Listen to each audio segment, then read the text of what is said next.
So this is, if there is a reason to listen to this album, this would be it. This is the song that I would say is, I think Boss DJ is probably the most, maybe most well known, but if you brought up this album with people that were familiar with it, more often than not, the first thing you'd talk about is Pool Shark. So Pool Shark is a incredibly haunting song that Bradley Noel, it's two verses. There's no chorus. It's just two verses and it's out.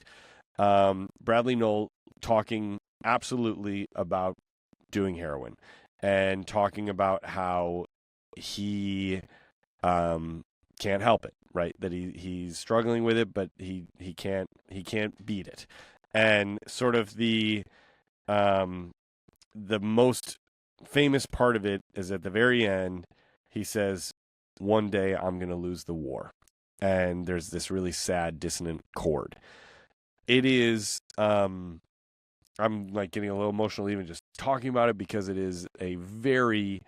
You can hear in the man's voice a sense of dread and sadness and anger at himself, but also like a knowing that he can't beat this addiction, or that like the good guys don't always win kind of a mentality, like I grew up in the suburbs of Chicago in a very like sheltered way where I didn't have much tragedy or strife around me, and there was something about this song that really like opened my eyes to like, sometimes it just doesn't go the way you want it to go, or so. I don't know if I'm articulating that really well, but I remember really like that this song opened my mind or my empathy to something, this idea that like you're not always gonna, it's not, the good guys don't always win.